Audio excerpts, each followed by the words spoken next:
September 1917. Woodside, California. In the shadow of the San Andreas Fault, a man who owns the water flowing into every home in San Francisco is building a paradise. And his own tomb, 30 miles south of San Francisco, hidden among the Santa Cruz Mountains, sits one of California's most beautiful secrets. 16 acres of formal gardens, a 54,000 square foot Georgian mansion, 654 acres of pristine watershed land. Today, hundreds of thousands visit Filoli each year. They wander through garden rooms that seem lifted from an English country estate. They marvel at interiors that Hollywood chose to represent ultimate wealth and power.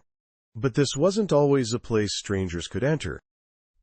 For nearly 60 years, Filoli belonged to just two families. The man who built it didn't just own gold mines. He controlled the water itself. By the time William Bourn II decided to create this estate, he'd already amassed a fortune worth billions in today's money. He had everything money could buy. Everything except time. The story of Filoli isn't just about gardens and ballrooms. It's about what happens when you try to build immortality while your body betrays you. About a water monopoly so brutal that newspapers called it the octopus. About a daughter who died an ocean away. About a wife who watched her family disappear into silence. 4 members of the Bourn family are buried on this property. You won't see their graves on the public tour. Before Filoli became a symbol of California's Golden Age, before it represented the last intact peninsula estate from that era, it was something else entirely. It was supposed to be a place to grow young. Instead, it became the place where an empire ended. This is the story of how California's most beautiful estate was built, who paid the price for every carved ceiling and cultivated rose, and why it survived when so many others crumbled to dust. If you enjoy deep investigations into Gilded Age architecture, the hidden costs of beauty, and stories that start at the grave and work backward, please like and subscribe. This is not a tour. This is an audit. But to understand what died here, we need to understand what was born first. Not in these gardens. In darkness, 2,000 feet underground, where William Bourn learned that some men are willing to go deeper than others. January 1875. Cambridge University, England. A 17-year-old student receives a telegram that will define the rest of his life. Come home immediately. Your father's empire is collapsing. William Bourn II had been raised in luxury on San Francisco's Nob Hill. His father, William Bourn Sr., arrived in California during the gold rush with nothing. By the 1860s, he'd built an empire: mining, investments, banking, insurance. The family lived like royalty, but something had gone catastrophically wrong. The Empire Mine, near Grass Valley, the cornerstone of the family fortune, was failing. Production had dropped. Water flooded the deeper shafts. By 1874, the mine was barely profitable. That July, William Bourn Sr. cleaned a revolver in his Nob Hill study. The gun discharged. Whether it was accident or something darker, the coroner couldn't say. He died from the wound. The estate young William inherited wasn't an empire. It was a disaster. His father's investments had been leveraged against each other. The Empire Mine was drowning in debt and groundwater. Creditors were circling. At 22 years old, William Bourn II faced a choice. Let everything collapse, or go deeper than anyone else was willing to go. He chose depth. Most mining engineers in the 1870s believed you couldn't profitably work below 1,200 feet. The water seepage was too severe, the costs too high. William looked at the data differently. The problem wasn't that the gold had run out. The problem was that everyone had stopped before reaching it. He brought in his cousin George Starr, a 19-year-old who understood mining technology. Together, they reorganized everything: new pumping systems, better drilling equipment. They hired Cornish miners from England, men whose families had worked tin and copper mines for generations. These workers knew how to handle water. They knew how to work hard rock. For several years, the Empire mine barely broke even. Operating expenses consumed almost everything. But William kept pushing the shafts down. 1,500 feet. 1,800. 2,000. Down where other men had given up, William Bourn found what he was looking for. By 1884, the mine was profitable again. Over the next 4 decades, the Empire mine would produce nearly 6 million ounces of gold, roughly 150,000 pounds of pure gold, worth roughly $400 million in today's market. It became one of the richest mines in California history. The young man who'd been called home from Cambridge had saved his family's fortune and built something even larger. But gold alone wasn't enough to build Filoli. For that, he needed to control something even more essential than precious metal. In the 1890s, William turned his attention to something every growing city desperately needed: water. San Francisco's population was exploding. The few natural springs and wells couldn't keep up. Private water companies fought brutal wars for control. By 1890, one company had emerged as the monopoly: Spring Valley Water Company. William began buying shares. Spring Valley owned vast watersheds in San Mateo County.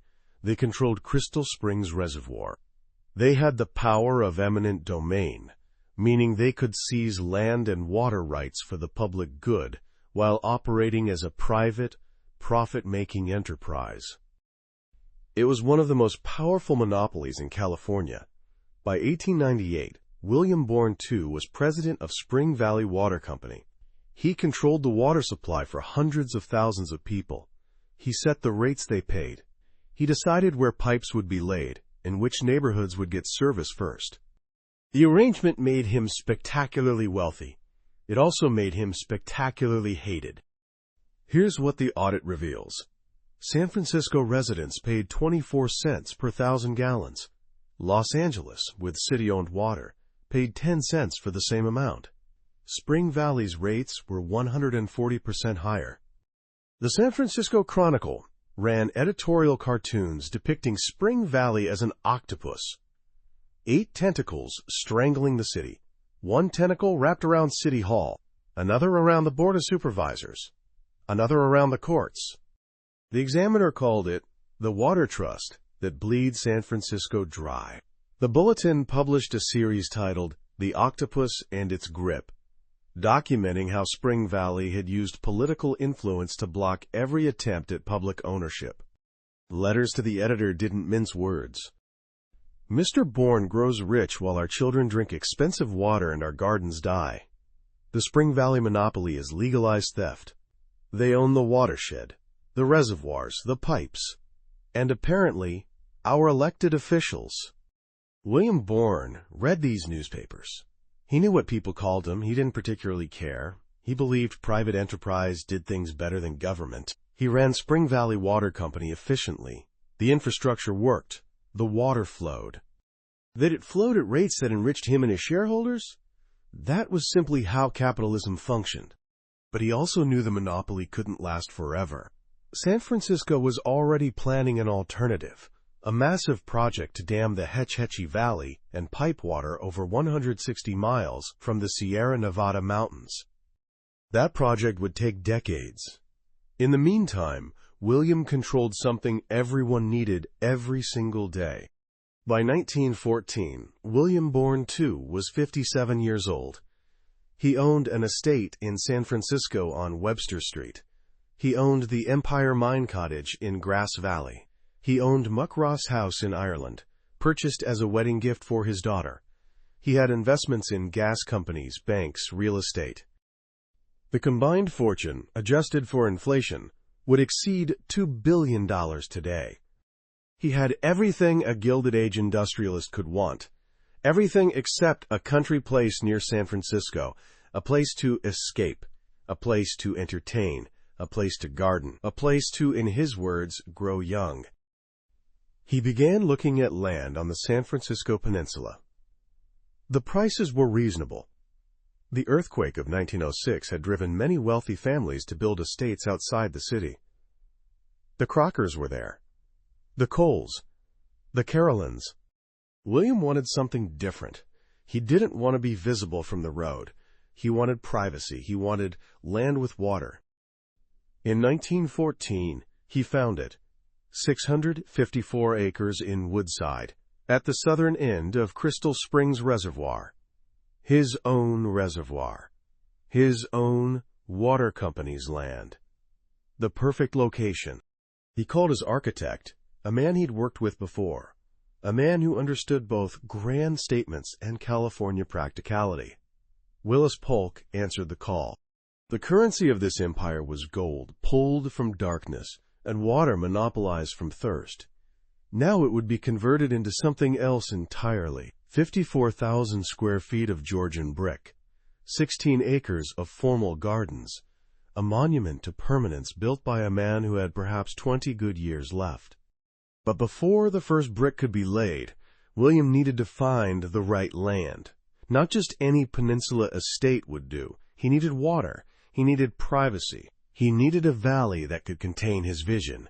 And in 1914 he found it, in a place where three forces intersected: beauty, geology, and control. The land William Bourn purchased in 1914 Saturday on the eastern slope of the Santa Cruz Mountains. 654 acres, looking down toward a valley that held two massive reservoirs. Crystal Springs Reservoir was no accident of nature. Spring Valley Water Company had built it by damming creeks that once flowed freely to San Francisco Bay. The upper reservoir, completed in the 1870s. The lower one followed 2 decades later. William knew this land intimately. As president of Spring Valley, he'd spent years overseeing the water system. He'd walked these hillsides. He'd studied the watershed. He knew where springs emerged from the ground and how water moved through the landscape. When he decided to build a country estate, he didn't look at Burlingame or Hillsborough, where other wealthy families were clustering. He looked at his own company's holdings. The site he chose had everything. Mature oak trees, hundreds of years old. Natural springs feeding into creeks. Southern exposure for gardens. Views down to the reservoirs and across to the coastal range. 654 acres of privacy. It was also close enough to San Francisco that he could reach it easily. 30 miles by automobile. An hour's drive on improving roads. Far enough to feel like escape. Near enough to manage his business interests. The timing mattered. The earthquake and fires of 1906 had devastated San Francisco. William's Webster Street mansion survived, but the city felt dangerous now. Unpredictable, the financial district had burned. Thousands were homeless. Reconstruction would take years. Wealthy families who had lived exclusively in San Francisco began building country retreats. Peninsula estates offered something the city couldn't: stability, space, safety from future disasters. William was 57 when he started buying the Woodside parcels. His wife Agnes was 53. Their only surviving child, daughter Maud, was already married and living in Ireland at Muckross House, the spectacular estate William had purchased for her as a wedding gift. This wouldn't be a house for raising children. It would be a place for the next phase of life. Entertaining friends. Hosting musical performances. Gardening. Living well. William had a philosophy he'd developed over the years. 3 principles that guided him. Fight for a just cause. Love your fellow man. Live a good life. He wanted a name for his estate that captured those ideals. Taking the first 2 letters from the key words of his credo, he created an acronym. Phi from fight. Lo from love. Li from live. Filoli. The name meant something only to those who understood its origin. To everyone else, it was simply Italian-sounding and elegant, which was fine. William wasn't building this place to explain himself to strangers. The site had one particular feature that fascinated him. Several creeks cut through the property, including one that marked the San Andreas Fault. The earthquake fault that had devastated San Francisco ran directly through his land. Most people would have seen that as a liability. William saw it as part of California's geology, part of the landscape. The fault had been there for millions of years, and would be there for millions more. You built carefully, and you accepted that this was earthquake country. The bigger concern was making the estate self-sufficient. William wanted extensive gardens, which meant irrigation. He wanted fruit orchards. He wanted to produce as much as possible on site rather than depending on outside suppliers. Fortunately, water was the one thing he'd never lack. Springs on the property provided clean water year-round. If that wasn't enough, he quite literally owned the reservoir below. The water that San Francisco residents paid him 24 cents per 1,000 gallons to receive? Here it would flow freely. For roses, for fountains, for 8,000-gallon ornamental pools. The audit reveals an interesting calculation. San Francisco's annual water consumption in 1914, approximately 30 billion gallons. Spring Valley's profit margin, roughly 15%. William Bourn's personal share, an estimated $1.5 million per year, equivalent to $45 million today. Filoli's projected annual water usage for gardens and household, approximately 8 million gallons. At the rates he charged San Francisco, that would cost $19,000 per year. But at Filoli, water was free. You see the paradox. The man who sold water to the thirsty was building a paradise where water served no purpose but beauty. By late 1914, William had acquired all the land he wanted. Now he needed an architect who could design something appropriate. The house had to reflect his position, Georgian style, the architecture of wealth and establishment. But it also had to work in California. That meant accommodating the climate, using local materials where practical, creating something that looked like it belonged rather than like it had been transplanted from Virginia. William had worked with Willis Polk before. Polk had designed the Webster Street mansion in San Francisco back in 1896. He designed the Empire Cottage at the gold mine. He understood William's taste. More importantly, Polk understood how to create buildings that made a statement without shouting. The call went out. Come to Woodside. Look at the site. Design something worthy of the location. Willis Polk arrived, walked the land, and began to imagine what permanence might look like in earthquake country. Willis Jefferson Polk was 57 years old when he accepted the commission, the same age as William Bourn. Both men understood that what they were about to create together would likely outlive them. The question was, by how much? Willis Jefferson Polk was 57 years old when William Bourn asked him to design Filoli. He'd been practicing architecture for 35 years. He'd survived professional bankruptcy, personal tragedy, and the complete destruction of downtown San Francisco in the earthquake and fires. By 1914, Polk was one of California's most respected architects. He designed banks, mansions, office buildings. His Halliday building on Sutter Street featured a revolutionary glass curtain wall. His work on the Palace of Fine Arts for the Panama Pacific Exposition had helped define San Francisco's post-earthquake renaissance. Polk and Bourn had a relationship built on trust. William didn't micromanage. He told Polk what he wanted in general terms, then let the architect work. The Webster Street mansion had succeeded because Polk understood that William wanted dignity, not ostentation. Filoli would require something different. The site demanded a horizontal composition. Building up would look ridiculous on this sprawling property. The house needed to spread across the landscape, anchoring itself to the hillside while taking advantage of views. Polk chose Georgian Revival as the primary style. Symmetry. Balance. Brick construction. The architecture of colonial Virginia and England. Traditional. Establishment. Conservative. Exactly the image William wanted to project. But California wasn't Virginia. Polk made critical adaptations. Instead of slate, he specified red clay tile for the roof. The color and material belonged to California's Spanish missions. The tiles could handle the climate and looked appropriate on the landscape.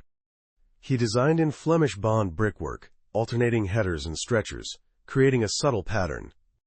More interesting than common bond. More expensive. The kind of detail that separated serious architecture from mere building. The plan centered on a grand transverse hall, running perpendicular to the entrance. This created an enfilade, a series of rooms opening one into another along an axis. From the reception room, you could look through the drawing room into the dining room and glimpse the library beyond. European palaces used this technique to create drama and demonstrate wealth. Polk deployed it at Filoli to make the house feel larger than it was and to frame views through the building. He placed the major entertaining spaces on the main floor. Ballroom, reception room, drawing room, dining room, family spaces upstairs. Service areas in the south wing. Everything arranged logically but designed to impress visitors from the moment they entered. The scale was substantial. 54,000 square feet. 56 rooms. But Polk avoided the grotesque exaggeration of some Gilded Age mansions. No 90-foot-tall entrance halls. No ballrooms that could hold 500 people. Filoli was large, but still felt like a house where people actually lived. Construction began in 1915. The site required extensive preparation. But here's where the engineering becomes fascinating. Polk wasn't just building a mansion. He was building a monument to permanence on one of the most geologically unstable pieces of land in California. The San Andreas Fault ran directly through the property. 9 years earlier, movement along this fault had destroyed much of San Francisco. Buildings collapsed. Gas lines ruptured. Fires consumed what the shaking hadn't toppled. Polk had watched the city burn. Now he was being asked to build something that would last centuries in the fault's shadow. The foundation work reflected this challenge. Standard practice in 1915 used continuous stone foundations or shallow footings. Polk specified something different. Reinforced concrete footings extending 8 to 12 feet below grade, deeper than typical for residential construction. The footings were tied together with steel-reinforced grade beams, creating a connected foundation system that could move as a unit during seismic activity. The brick walls weren't just decorative. They were structural, 2 layers thick in Flemish bond, with steel reinforcement embedded at critical points. This wasn't standard practice. Most brick mansions of the era relied solely on the mass and mortar of the brick itself. Polk understood that in earthquake country, mass wasn't enough. You needed flexibility and connection. The house needed to sway without crumbling. Then there was the water infrastructure. William wanted extensive gardens, which meant irrigation on a scale most estates didn't attempt. Polk designed a dual water system. Potable water from the property's natural springs fed the house through gravity-fed pipes, eliminating the need for electric pumps for domestic use. A separate irrigation system drew from collection basins positioned higher on the hillside. These basins captured spring water and seasonal runoff, storing roughly 150,000 gallons combined. From these elevated storage tanks, water could flow downhill to the gardens through a network of underground pipes, all controlled by valves near each garden room. No pumps required. The system used gravity and elevation differential. Pure hydraulic engineering from an era before most estates had electric infrastructure. If the power failed, if equipment broke, water would still flow. It was engineering designed for longevity, for operation beyond the builder's lifetime. The audit reveals the cost. Foundation work alone exceeded $60,000, equivalent to $1.8 million today. The dual water system added another $40,000, roughly $1.2 million in modern terms. These weren't aesthetic choices. They were investments in permanence. William Bourn was 60 years old when construction began. He was building something designed to outlast him by centuries. Construction proceeded methodically. Grading to create terraces. Foundation work that could handle earthquake loads. Bringing in materials and skilled craftsmen. Polk supervised but didn't appear on site daily. He was juggling multiple projects. His office handled the details. The general contractor managed the workers. They used waste rock from the Empire mine, stone that had come out of the earth when searching for gold, as decorative elements and foundation material. William liked the symbolism. The gold that built his fortune literally became part of the estate. Brick by brick, the house took shape. The Georgian facade emerged. French windows were installed to capture light and frame garden views. Chimneys rose in pairs, arched and elegant. Inside, craftsmen installed parquet floors in different patterns for each major room. Oak in the ballroom. American black walnut paneling in the library. Carved moldings throughout. Plaster ceilings with subtle details. The ballroom would be the largest room. 32 feet wide, 70 feet long, with a ceiling 22.5 feet high. Not enormous by palace standards, but spacious enough for 100 guests to dance comfortably. Agnes Bourn involved herself in certain details. The music room needed excellent acoustics. She was an accomplished pianist and wanted to host chamber concerts. The kitchen had to be functional for staff preparing meals for large gatherings. William focused on the larger issues, making sure the house connected properly to the gardens he was already planning, ensuring water systems would work, getting the proportions right. By 1917, after 2 years of construction, Filoli was complete. The reported cost exceeded $400,000, equivalent to over $12 million today. Still modest compared to some contemporary estates. Hearst was spending millions building his castle at San Simeon. The Crocker mansion in Burlingame cost even more. William had built something impressive without being vulgar. Georgian elegance adapted to California. A house that looked like it had always belonged on this hillside.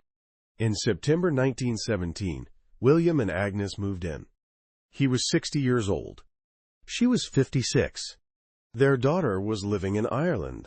They had perhaps 20 good years left to enjoy what they'd created. William stood on the terrace looking down toward the reservoirs in the valley beyond. His valley, his water, his land. He'd saved the Empire mine, built Spring Valley Water Company into a force, survived the earthquake, created this estate. He had everything he'd worked for. He had 5 years before the stroke came. But a house, no matter how carefully engineered, is just stone and timber. What makes it breathe, what makes it function as the stage for wealth and power William envisioned, is something else entirely, something most visitors would never see. Filoli wasn't built for privacy. It was built to be seen. The moment you entered through the front door, you understood who William Bourn was and what he'd accomplished. The reception room hit you immediately. 2 stories high, paneled in walnut with a grand staircase rising to the second floor.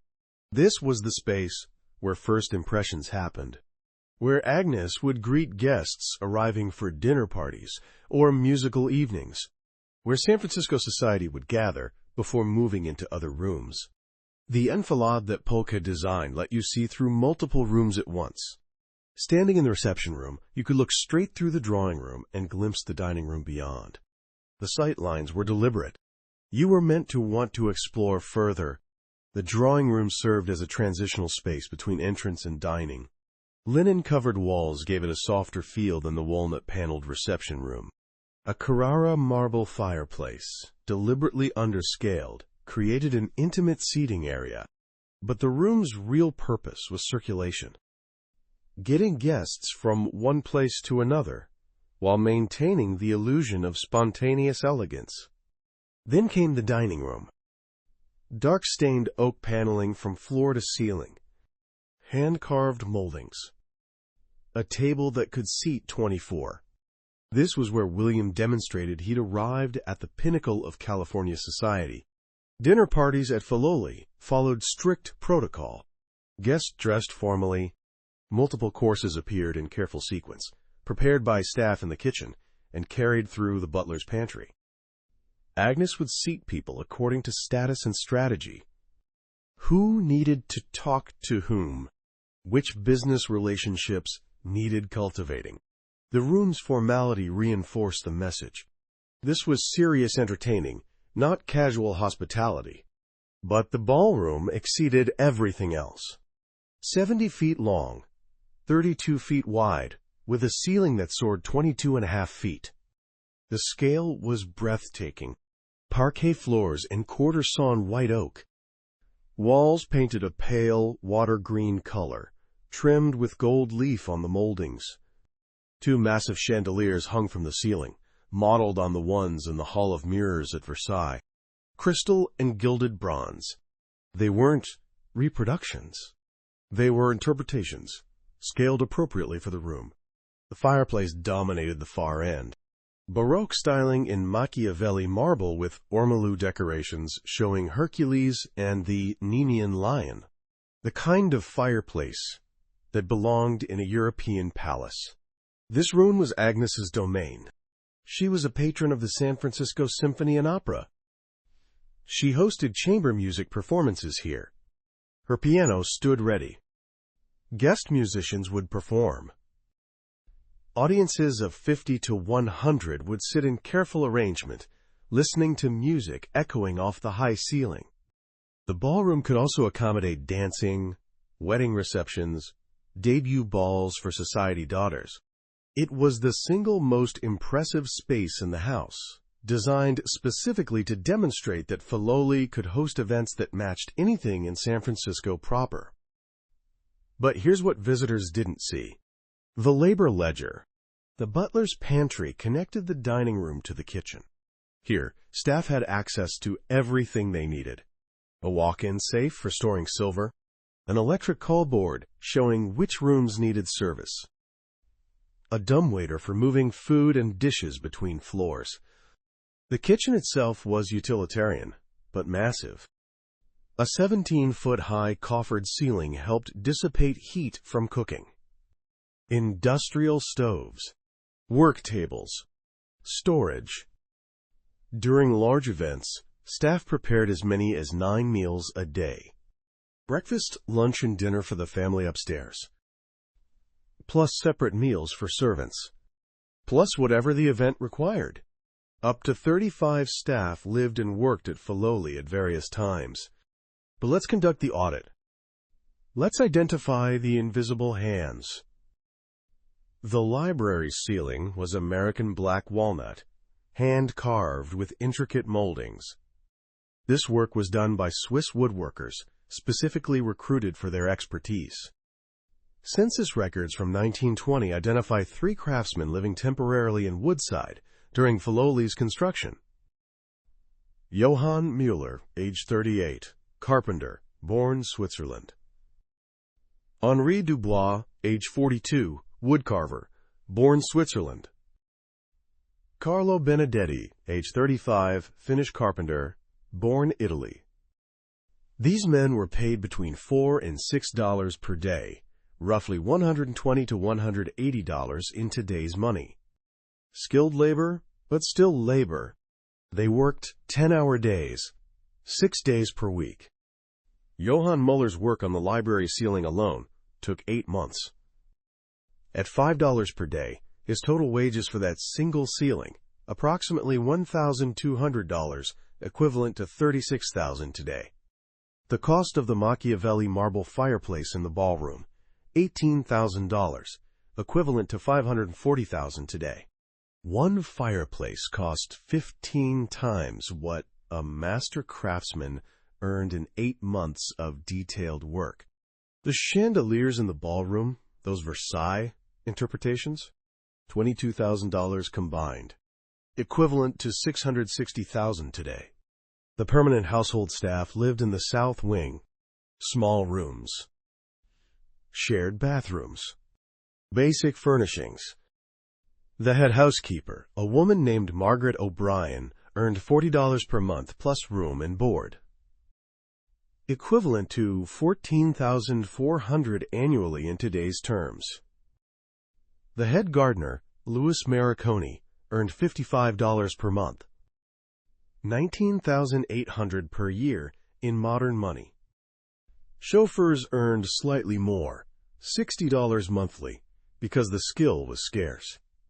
Kitchen staff, maids, groundskeepers earned between $25 and $35 per month. They worked 14-hour days, 1 day off every 2 weeks. This was standard for wealthy estates of the period. Now let's examine a typical dinner party at Filoli in 1918. 24 guests, 7-course meal, flowers for the table, $35, wine and spirits, $120, imported delicacies, caviar, oysters, truffles, $80. Musical entertainment, a string quartet from San Francisco, $75. Total cost for one evening, approximately $310, equivalent to $9,300 in today's money. Margaret O'Brien, the head housekeeper, would need 7 3/4 months of wages to pay for a single dinner party she helped execute. Johann Müller, the Swiss woodcarver, would need 62 days of labor. The servants' quarters occupied the south wing. These spaces weren't meant to be seen by guests. They were purely functional. The separation between public and private spaces was absolute. When the Bourns entertained, guests experienced elegance and luxury. They didn't see the work required to produce it. They didn't know Johann Müller's name. They didn't know Henri Dubois spent 6 months carving the moldings in the reception room. They didn't know Carlo Benedetti's hands shaped the walnut panels in the dining room. They saw the finished product. The audit sees the cost.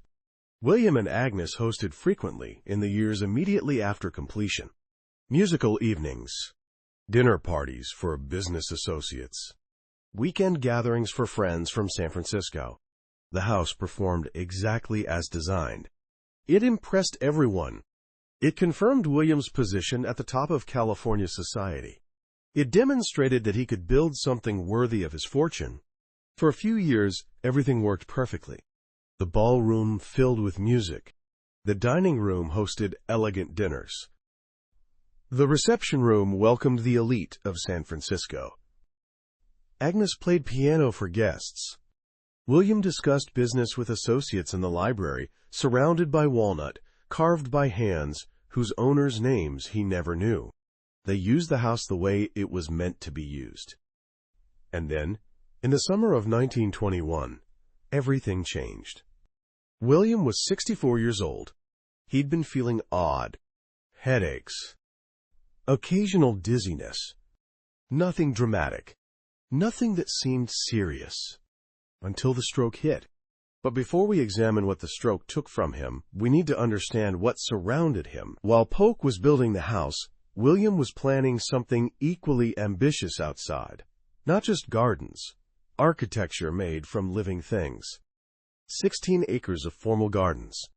Not English cottage gardens with romantic disorder. Not Japanese meditation spaces.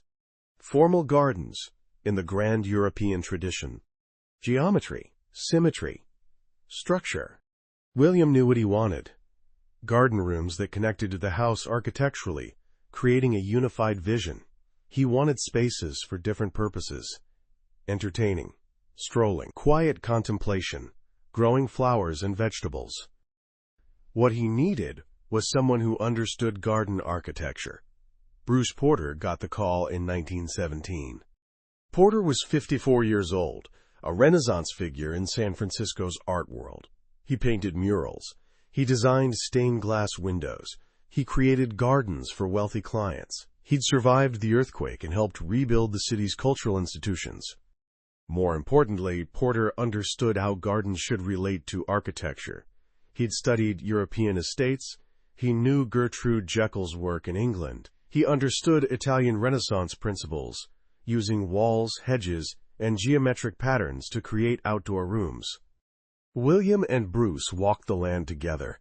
The site sloped gently upward from the house toward the hills, perfect for creating terraces and changes in level. Natural features, mature oak trees, rock outcroppings, could be incorporated rather than removed. Porter's vision took shape over months of planning. The garden would extend south from the house along a central axis. A series of enclosed spaces would open one from another, creating progression and discovery. Brick walls would define some areas. Clipped hedges would shape others. The formality would be absolute. This wasn't meant to look natural. It was meant to look controlled. Nature bent to human will and artistic vision. But Porter was the architect. He drew the bones of the garden. Someone else would make it breathe. Isabella Warren entered the project in 1917 as the horticulturist. She was 48 years old, from an established California family that had lost its fortune in bad mining investments.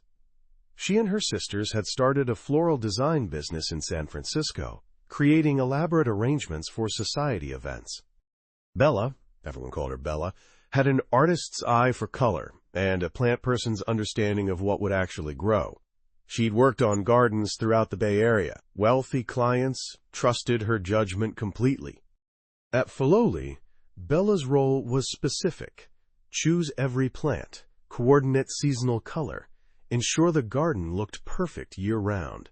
She worked within Porter's structure. He specified where hedges would go, how tall they should be, where paths would run. Bella decided which species to use, what colors would appear in which seasons, how to create the layered effect the garden needed.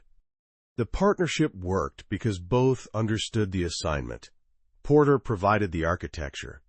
Bella provided the live-in art. Work began in 1917 and continued through 1922. This wasn't something you completed in a single season. Creating a mature garden required time. The first major space visitors encountered after leaving the house was the sunken garden. Porter designed it as a rectangular space, sunken below the surrounding grade, with a reflecting pool at the center. The pool measured 8,000 gallons, substantial enough to create real reflections, to feel like a significant water feature. But here's where the engineering becomes crucial again. That 8,000-gallon pool wasn't connected to city water. It was fed by the same gravity-based system that served the house. The irrigation infrastructure Porter and William designed was remarkably sophisticated for 1917. Water from the hillside collection basins, those 150,000-gallon storage tanks positioned above the gardens, flowed downhill through a network of underground ceramic pipes. Each garden room had its own valve station. Brass fittings controlled by hand wheels allowed groundskeepers to direct water precisely where needed. The sunken garden's reflecting pool had its own dedicated feed line, separate from the planting beds. Fill rate, approximately 500 gallons per hour when valves were fully open. Drainage worked through gravity as well.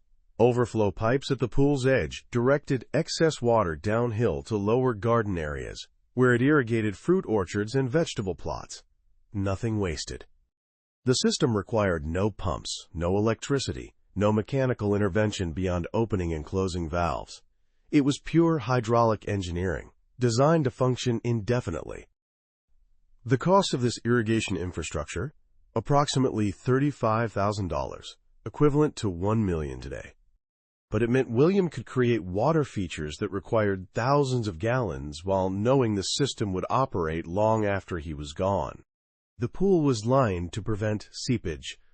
Water lilies were planted, both tropical and hardy varieties blooming at different times.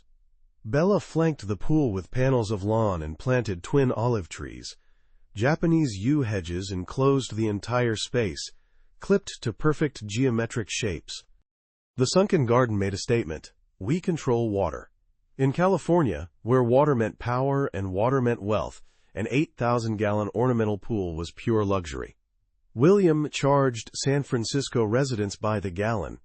Here at Filoli, water existed for beauty. From the sunken garden, the axis continued upward through a series of walled enclosures. The high place, the woodland garden, the rose garden. Each space had its own character, its own purpose, but all connected through Porter's architectural framework. Brick walls were crucial. They created microclimates, protected plants from wind, provided structure for espalier fruit trees. They also prevented visitors from seeing the entire garden at once. You discovered each space by moving through it. Porter designed a bowling green, a perfectly flat lawn for lawn bowling, the English game William enjoyed. Clipped hedges surrounded it. No flowers here, just geometric precision. He created a walled garden divided into sections like a giant garden quilt. Bella filled these sections with seasonal displays that changed throughout the year. Spring tulips and daffodils, summer roses and salvias, fall chrysanthemums. The colors rotated, but the structure remained constant. One of William's specific requests was incorporating Irish yews at Filoli. These columnar evergreens grew vertically, creating living architectural elements. William had purchased Muckross House in Ireland for his daughter, and the estate there had spectacular yews. Bella arranged for cuttings to be taken at Muckross, grown at the Empire Mine Cottage in Grass Valley, then transported to Filoli. 210 Irish yews eventually lined pathways and created alleys throughout the garden. Every time William walked these paths, he would see plants that connected Filoli to his daughter's estate in Ireland, a living link across an ocean. The gardens required constant maintenance. Hedges needed clipping to maintain their geometry. Flowers had to be deadheaded and replaced seasonally. Lawns needed mowing. Paths needed weeding. By the late 1920s, Filoli employed 12 full-time gardeners. The head gardener, Louis Mariconi, lived on site and supervised the work. He would remain at Filoli for 50 years. Bella Warren continued overseeing the plantings and color schemes. She visited regularly, making adjustments, ordering new plants, ensuring everything met her standards. The garden that emerged from this collaboration was unlike anything else in California. It combined Italian Renaissance structure with English planting traditions and California plants. It looked both ancient and contemporary. It felt European but belonged completely to this landscape. By 1922, the bones were in place. The garden was still young. Hedges needed years to fully mature. Trees needed time to grow. But the vision was clear. William could stand at the top of the garden, looking down past the terraces and walls and hedges toward the house, with Crystal Springs Reservoir sparkling in the distance. He'd created what he set out to create, a place of beauty, a place to grow young. Except he was sitting in a wheelchair. The stroke had come the previous summer. William Bourn, too, would never walk through his gardens again. But before we examine what the stroke took from William, we need to understand what connected him across an ocean. The daughter who lived in the Irish estate he'd purchased. The daughter whose yew cuttings now grew in California soil. The daughter he would never see again. Maud Bourn was born in 1883, the second child and only daughter to survive infancy. An older brother had died at 1 day old. For the rest of her life, Maud would be the center of her parents' attention. She grew up in the Webster Street mansion in San Francisco, educated by private tutors, trained in music and art and languages, everything expected of a wealthy daughter. Her father was busy building the Empire Mine fortune. Her mother was active in San Francisco society and the arts. By 1910, Maud was 26, dangerously close to being considered an old maid by the standards of the time. She needed to marry, and marry well. That spring, she met Arthur Rose Vincent. Arthur was from County Clare, Ireland. His family had connections, but limited money. The common situation for Irish gentry in the early 20th century. Large estates required constant maintenance. Agricultural rents were falling. Many Irish families were land-rich, cash-poor. Arthur was 44, 18 years older than Maud. He'd been married before. His first wife had died. The courtship moved quickly. William and Agnes liked Arthur well enough. More importantly, they wanted Maud settled. The wedding took place in March 1910 at St. Dominic's Church in San Francisco. It was a major society event. The Bourns spared no expense. For a wedding gift, William did something extraordinary. He purchased an entire Irish estate. Muckross House sat on the shores of Muckross Lake in County Kerry, Ireland. The house itself had been built in the 1840s, a substantial Victorian mansion in Tudor Revival style. The estate covered 11,000 acres of spectacular landscape, mountains, lakes, ancient forests. It was exactly the kind of property Arthur's family would have owned generations earlier but could no longer afford to maintain. William bought it outright and deeded it to Maud and Arthur. The price was never disclosed publicly, but the purchase made international news. An American mining millionaire had bought a piece of Ireland for his daughter. William also promised to pay the annual costs of running Muckross, roughly $65,000 per year, plus an additional $25,000 allowance for Maud and Arthur's personal expenses, equivalent to several million today. Maud wouldn't have a title. Arthur wasn't nobility. But she would live like Irish aristocracy. The young couple moved to Muckross. They settled into estate life.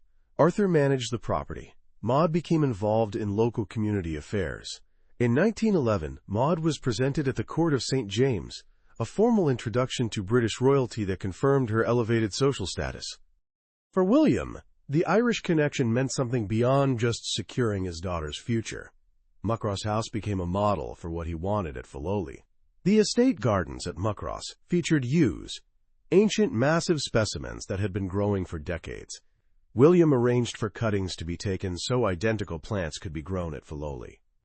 He visited Muckross several times in the years after Maud's marriage. He walked the grounds. He saw how an established estate functioned. He brought those ideas back to California. But then came the stroke in 1921.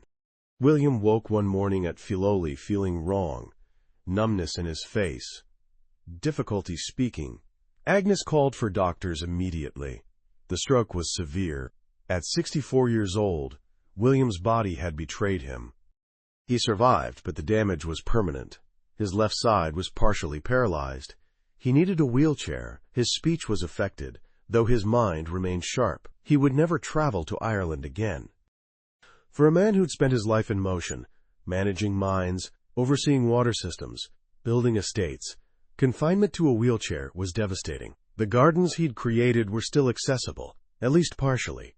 Staff would wheel him to viewing points, but the freedom to explore was gone. William missed Muckross. He missed walking those Irish gardens. He missed seeing his daughter.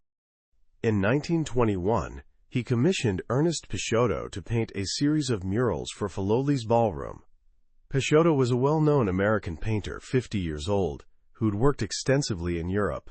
He'd painted murals for other California estates. He understood what William wanted.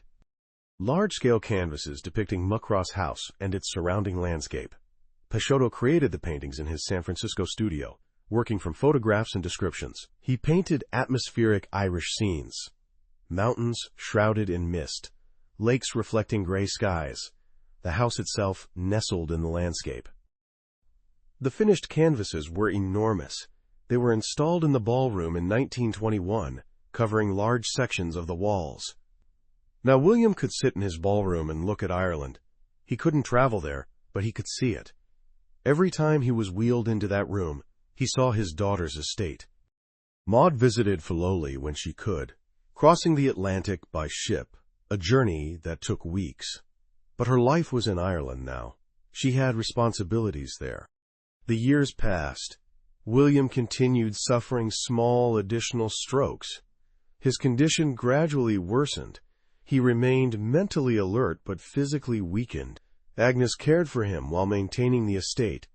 She continued hosting smaller gatherings when William felt able. She kept the gardens maintained to his standards.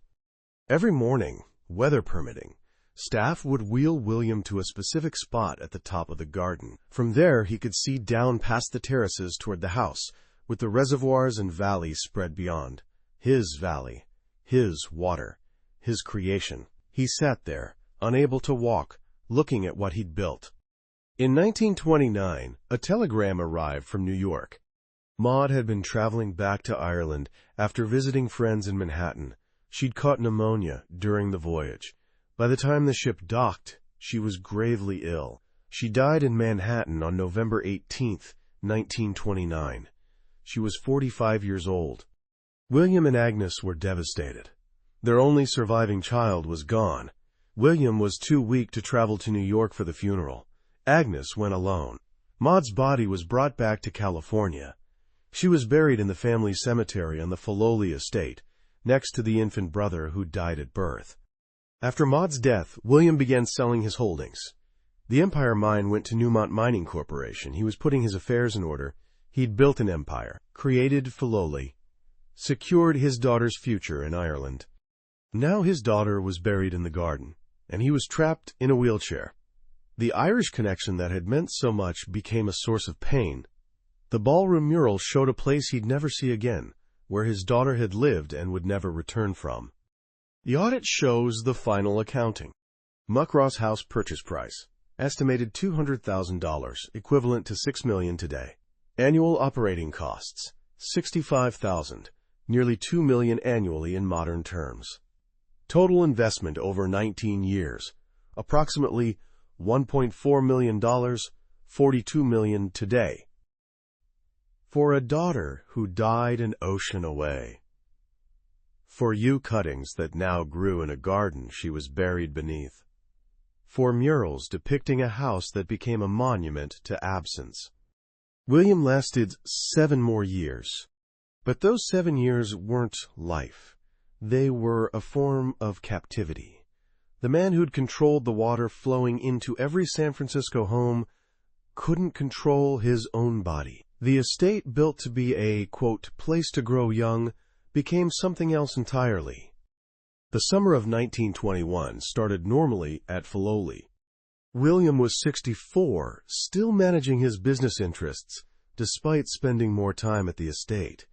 Agnes was 59, increasingly focused on the gardens. The house and grounds were complete. The gardens were maturing beautifully.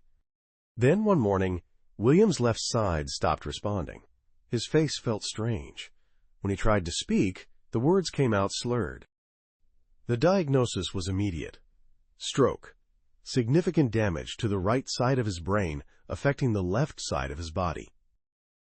In 1921, there was no effective treatment beyond rest and hope. Doctors could do nothing but wait and assess the damage. William survived, but the paralysis remained. His left leg was weak enough that walking was impossible. His left arm had limited function. His speech was affected, though he could still communicate. His mind remained completely clear, which meant he understood exactly what had happened to him.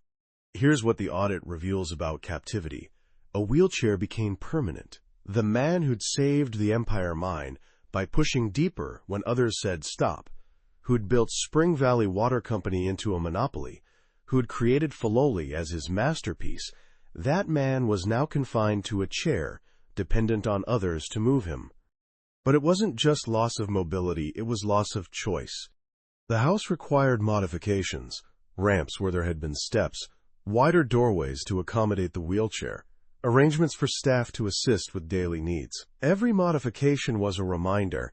This house was designed for a man who could walk. Now it had to be rebuilt for a man who couldn't. The gardens became both salvation and torture. William could still be wheeled outside. Staff would take him to specific viewing points, places where the paths were level enough for the chair to stop safely. Every morning, weather permitting, he asked to be brought to the high point of the garden. From there he could see down the terraces toward the house and out to Crystal Springs Reservoir beyond. His reservoir. His water company's infrastructure. the valley he'd controlled for years. He could see it all, he just couldn't walk through it anymore. Consider the mathematics of confinement. Filoli estate, 654 acres. William's accessible range after stroke, approximately 2 acres of garden paths wide enough for a wheelchair. Percentage of his own property he could physically occupy, 0.3%. The house, 56 rooms, 54,000 square feet. Rooms William could enter without assistance, 6. The library, the ballroom, the reception room, his bedroom, the dining room, 1 bathroom modified for wheelchair access. Percentage of his own house he could independently navigate, 11%. He'd built a monument to control, now it controlled him. Agnes adjusted to her new role. She'd always been active in the estate's development, but now she became essential to its operation. She met with gardeners. She made decisions about plantings. She managed the household staff. She also became William's eyes and legs. They'd been married 40 years. She'd seen him build an empire. Now she watched him diminish. But William wasn't ready to surrender completely. He continued managing his business interests, at least the parts that didn't require physical presence. Associates came to Filoli for meetings. He read reports. He made decisions. But his body kept betraying him. He suffered additional smaller strokes over the years. Each one took something more. By the mid-1920s, William's condition had stabilized at a new, diminished level. He could sit. He could communicate. He could be wheeled to viewing points. But he would never walk again. Staff developed routines around his needs. Morning wheelchair trip to the garden viewpoint. Afternoon rest. Evening time in the library or ballroom, depending on whether Agnes was hosting. The man who'd controlled the water supply for hundreds of thousands of people now controlled very little. He couldn't choose when to move from room to room without assistance. He couldn't walk through his own garden. He couldn't travel to see his daughter in Ireland. What he could do was watch. In 1929, the telegram about Maud arrived. William was 72, wheelchair-bound, when he learned his only surviving child had died of pneumonia in Manhattan. Too weak to travel to New York. Unable to attend her funeral. Agnes went alone, then returned with Maud's body for burial at Filoli. After that, something changed in William. He began systematically disposing of his holdings. The Empire mine sold to Newmont Mining Corporation. Spring Valley Water Company negotiations accelerated. The city would purchase it the following year for $41 million, roughly $1.2 billion in today's terms. He was preparing for the end. Staff continued wheeling William to his viewing spot each morning. He'd sit there looking down at the gardens and out to the valley beyond, thinking whatever thoughts a man thinks when his empire is ending. Agnes would come find him after a while. They'd sit together quietly. 49 years of marriage. Most of it had been good. The last decade had been hard. In January 1936, Agnes fell ill. At 75, her body simply gave out. She died on January 20th, 1936. William was now alone at Filoli. His daughter was buried in the garden. His wife of 54 years was gone. He was 78 years old, confined to a wheelchair in a 56-room mansion he could barely navigate. He lasted 6 months. On July 5, 1936, William Bourn II died at Filoli. He was buried in the family cemetery on the estate, next to Agnes and Maud. 4 members of the Bourn family are in that cemetery: William, Agnes, Maud, and the infant son who died in 1882. The final audit. William Bourn II spent 15 years in a wheelchair, 5,475 days, approximately 39,300 hours sitting, unable to walk the gardens he'd created. He spent more time trapped in paradise than he'd spent building it. Construction of Filoli, 2 years. Life after stroke, 15 years. The ratio, 1 year building for every 7.5 years watching. The estate William built to grow young had become the place where his family ended, and where he learned that some prisons have 54,000 square feet and 16 acres of formal gardens. The estate went on the market in 1937. There were no direct heirs.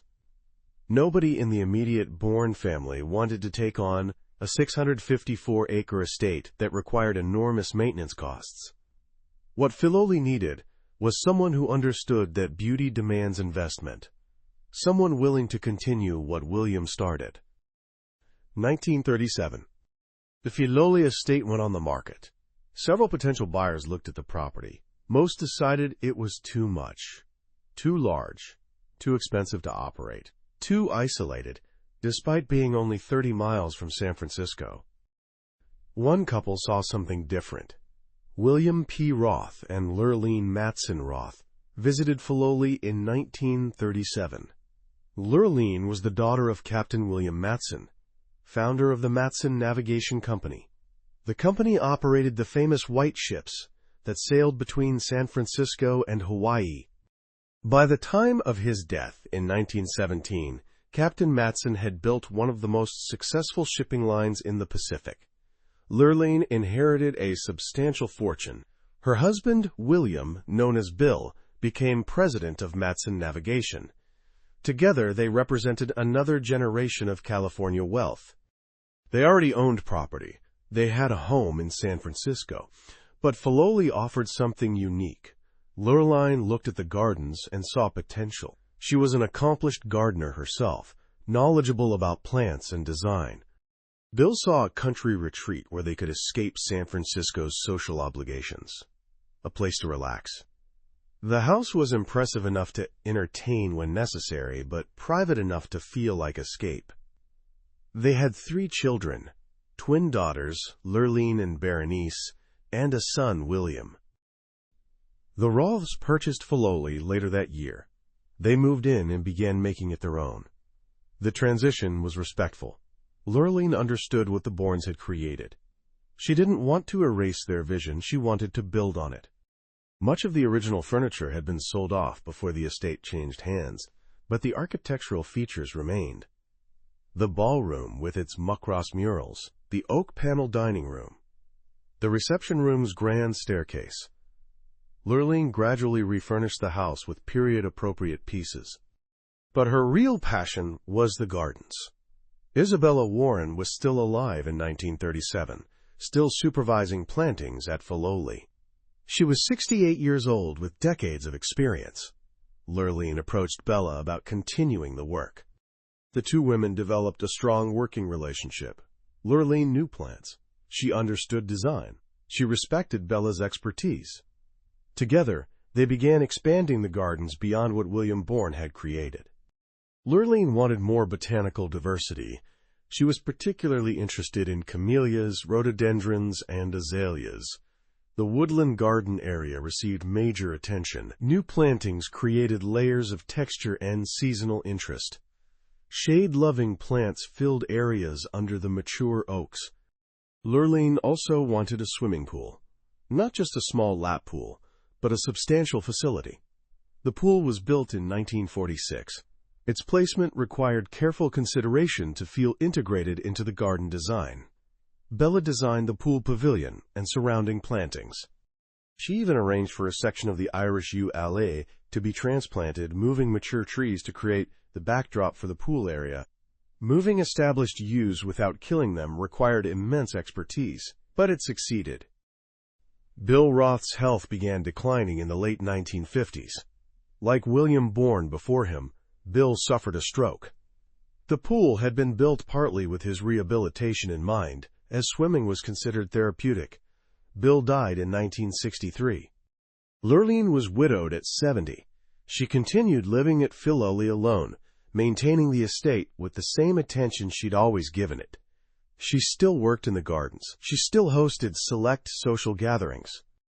Isabella Warren had died in 1950, which meant Lurleen took on more direct responsibility for garden decisions. By the 1970s, Lurleen was in her 80s. The estate required constant maintenance.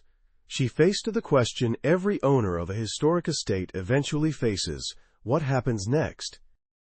She had no interest in selling to someone who might divide the property.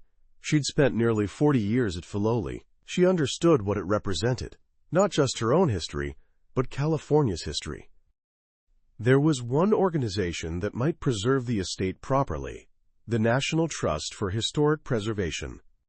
Lurline reached out to the trust in the early 1970s. Negotiations took time. In 1975, Lurline Matson Roth donated the entire Filoli estate to the National Trust. The donation included the house, gardens, and surrounding acreage, along with a substantial endowment. Her reasoning was simple. Filoli is too beautiful to be private. The estate opened to the public later that year. For the first time, strangers could walk through the gardens William Bourn, Bruce Porter, and Isabella Warren had created. They could see the house Willis Polk had designed. Lurline moved to a smaller home nearby. She lived to see Filoli succeed as a public site, drawing visitors who appreciated what she'd helped preserve. The audit reaches an unexpected conclusion. William Bourn spent $400,000 building Filoli, equivalent to $12 million today. He owned it for 19 years. Cost per year of ownership, roughly $630,000 in modern terms. Lurline Roth owned Filoli for 38 years. She expanded the gardens and preserved the vision, then gave it away.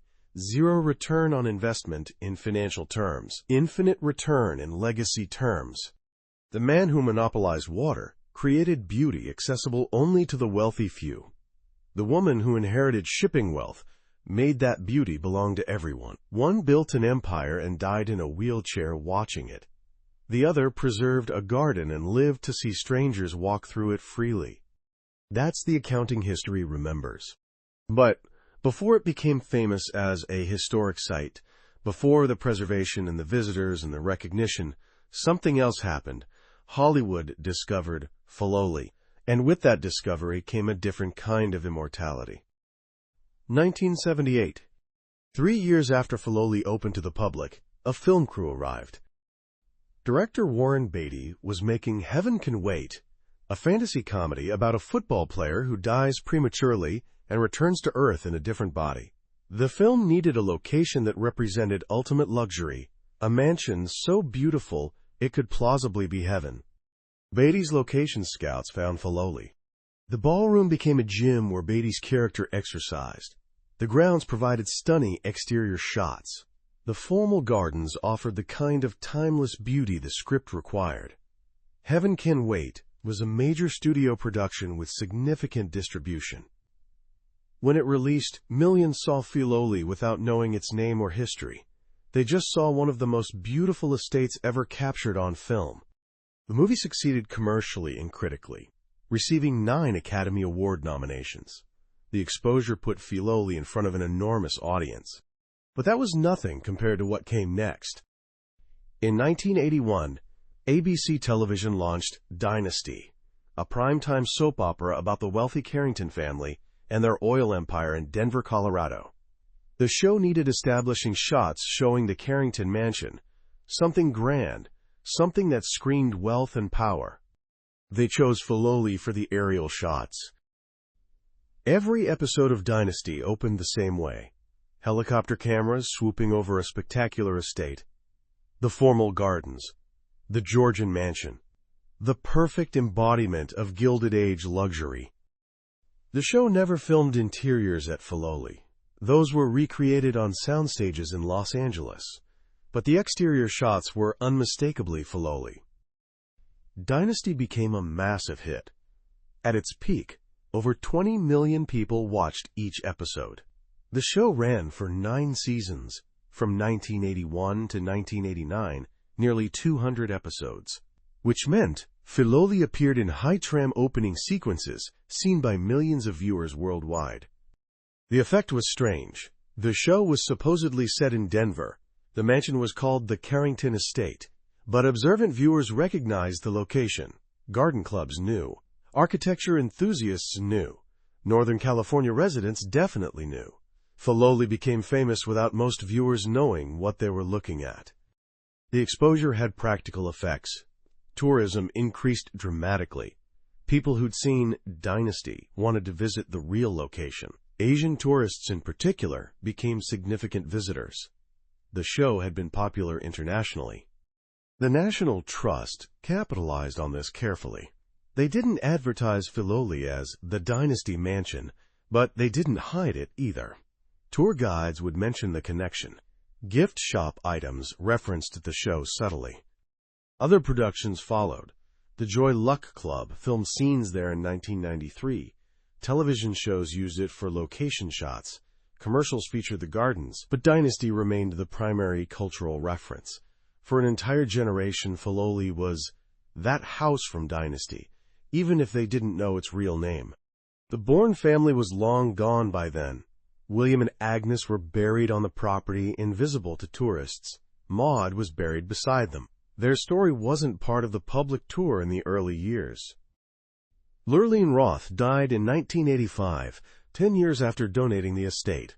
She lived long enough to see Filoli succeed as a public site, but didn't witness its peak fame. The National Trust managed Filoli as a non-profit organization. Volunteers led tours. Garden clubs worked on plantings. Educational programs brought school groups to learn about history and horticulture. By the 2000s, Filoli was drawing hundreds of thousands of visitors annually. The gardens remained spectacular. Continuous maintenance kept them at the standards Isabella Warren would have demanded. The house was gradually refurnished with period-appropriate pieces. The ballroom's Muckross murals were preserved and restored. In 2023, Filoli made international news again for completely different reasons.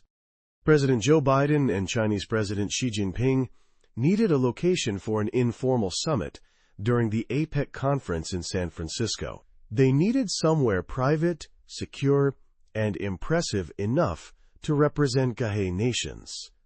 They chose Filoli.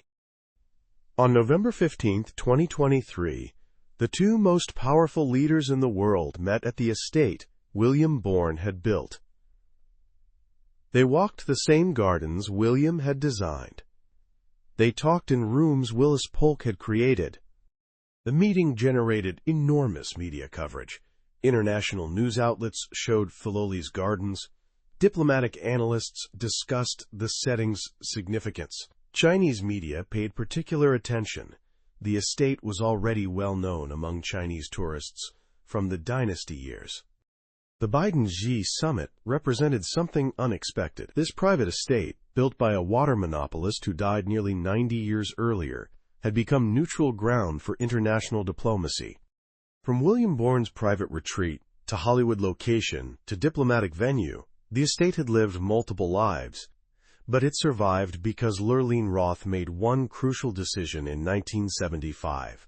She could have sold it, divided it, let it become something else.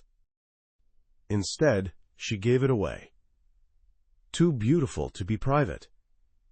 Yongnam to do da chu Filoli. The audit reveals a final paradox. William Bourn built Filoli to control who could enter. His paradise. His water, his 654 acres. He spent $400,000, equivalent to $12 million today, to create a private world. Lurleen Roth gave it away for free. $0. Zero control over who visits.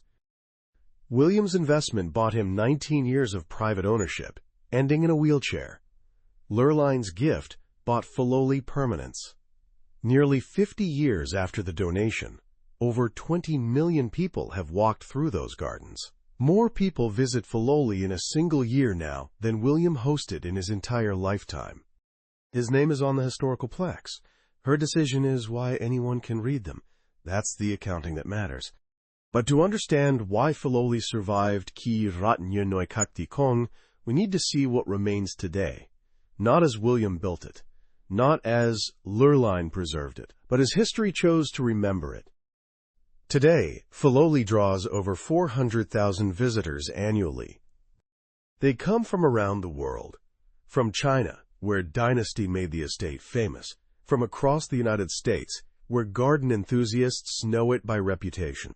From San Francisco, where families make repeated visits to see seasonal changes. The gardens bloom year-round. In spring, 75,000 bulbs create waves of color: daffodils, tulips, hyacinths. In summer, roses explode in the walled garden, while salvias and zinnias fill the beds. Fall brings chrysanthemums in changing leaf colors. Winter features camellias blooming in the woodland garden. The horticultural staff plants, according to historic photographs and oral histories. They maintain the vision Isabella Warren established, and Lurline Roth expanded. The garden looks simultaneously historic and contemporary, rooted in the past, but alive in the present. The house operates as a museum, though calling it that undersells what it represents. This isn't a preserved relic. It's a complete Gilded Age estate that survived intact. Most estates from this period were destroyed or drastically altered. Peninsula neighbors of Filoli, the Crocker estate, the Cole mansion, dozens of others, were divided, demolished, or converted to other uses. The post-World War II era saw massive social changes. Maintaining huge estates became economically impractical and socially uncomfortable. Filoli survived because of timing and luck. It passed from the Bourns to the Roths to the National Trust without ever being divided or sold to developers. The 654 acres remained intact. That makes it extraordinary. Filoli represents something that no longer exists elsewhere, a complete example of how California's Gilded Age elite lived. You can walk through every major room. The ballroom still has Ernest Pesotto's Muckross murals. The dining room retains its oak paneling. The reception room looks much as it did when Agnes Bourn greeted guests. The kitchen shows the machinery required to support elegant entertaining. The butler's pantry reveals the invisible labor. The servants' quarters demonstrate the class divisions that made such estates possible. Filoli doesn't hide the less comfortable aspects of its history. Modern interpretation acknowledges that this lifestyle depended on low-wage workers, that William Bourn's water monopoly hurt ordinary San Franciscans, that Gilded Age wealth came from exploitation as much as innovation. But it also preserves beauty that would otherwise be lost. The gardens Bruce Porter designed are still here. The architectural details Willis Polk specified remain visible. The vision William and Agnes Bourn had for this place can still be understood. But there's a deeper history here, one that precedes William Bourn by millennia. The estate sits on land that was home to the Ramaytush people for thousands of years before European settlement. This watershed, which William Bourn dammed and controlled, was known to the Ohlone as part of the Lamchin territory, a center of seasonal gathering, a source of fresh water, acorns, game, medicinal plants. The Ohlone didn't build formal gardens. They managed the land through controlled burning, selective harvesting, and deep ecological knowledge developed over generations. When Spanish colonization began in the late 1700s, the Ohlone population collapsed. Disease, forced labor at missions, cultural destruction. By the time William Bourn purchased this land in 1914, the Ohlone presence had been erased from official records. But the land remembers. Recent interpretation has begun acknowledging this history. The Lamchin Interpretive Center, established in partnership with Ramaytush Ohlone descendants, works to tell a more complete story. The native plant species that once dominated this watershed, valley oaks, California buckeye, toyon, were largely replaced by Bourne's European vision, Italian cypresses, Irish yews, English roses, French lavender. The ecological transformation was complete. An indigenous landscape became a European garden. That transformation has its own cost, invisible on the balance sheets.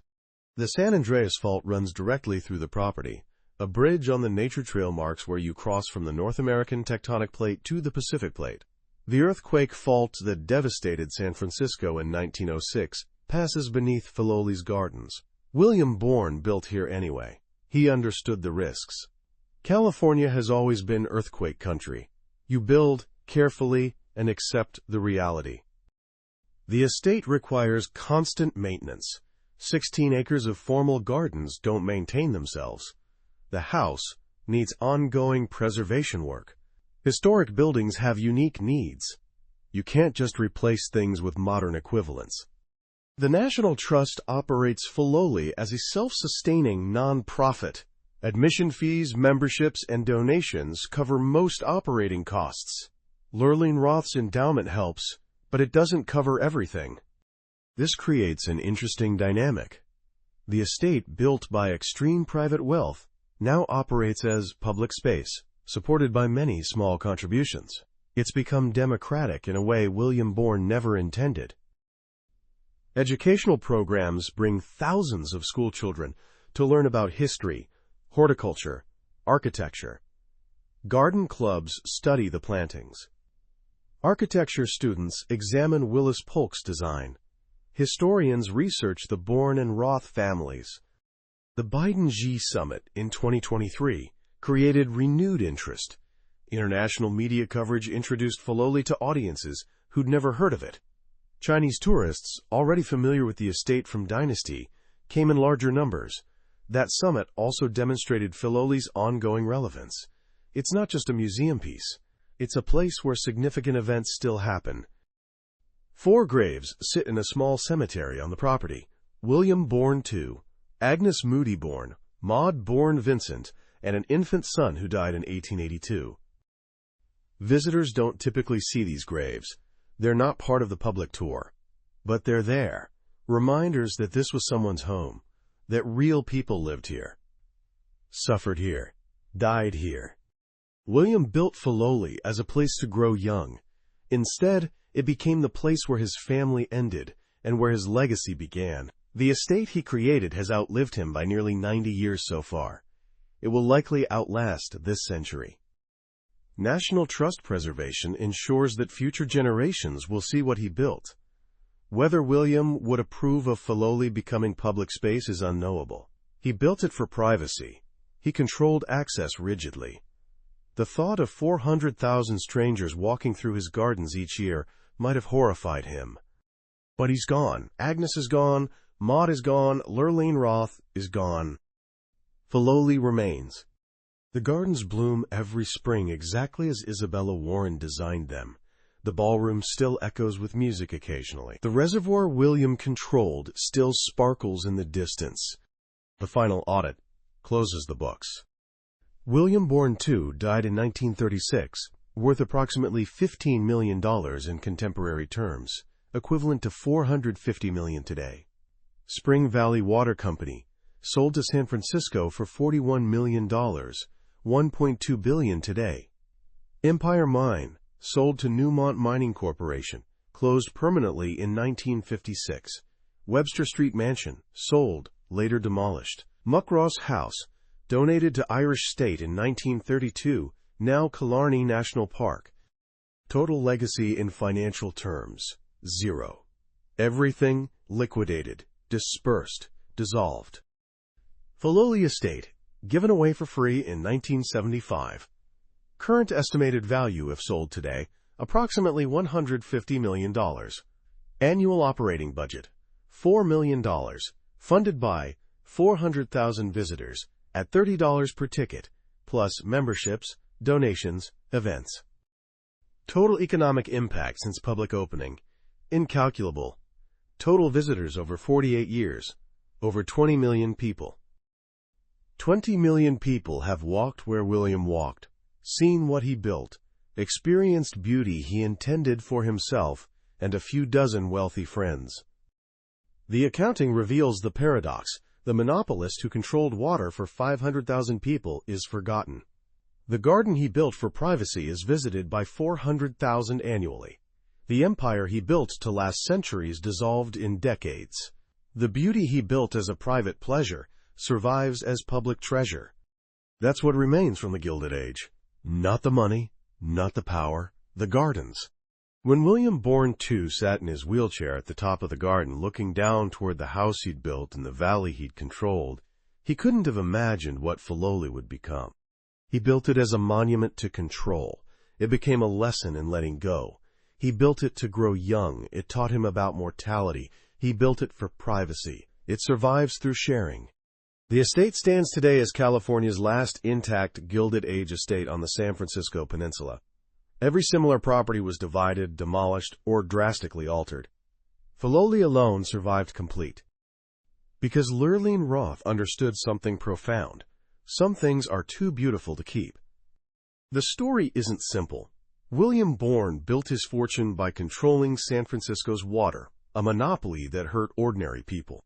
The Empire mine that funded Filoli employed workers in dangerous conditions for low wages. The elegant lifestyle the estate represents depended on servants working 14-hour days. The land itself was taken from the Ramaytush Olon, transformed from indigenous ecosystem to European garden. But Filoli also preserves irreplaceable beauty.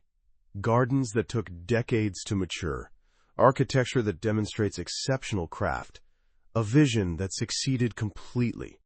If you visit Filoli today, you'll walk paths where William was wheeled in his chair. You'll see the ballroom where Agnes played piano. You'll stand where Lurleen worked for decades, preserving what the Bourns created. You won't see the family cemetery. It's not part of the tour. But you'll understand why Filoli matters, why it was worth preserving, why 400,000 people come each year to see gardens and a mansion built by a water monopolist who died nearly 90 years ago. Because beauty transcends its origins. Because places can mean more than their builders intended. Because sometimes the things we create outlive us in ways we never imagined. 4 graves in the garden. 4 members of the Bourn family, who built paradise and died there. The stone endures. The gardens bloom. The house stands. The empire is forgotten. That's the final accounting. Filoli is too beautiful to be private. Lurleen Roth was right.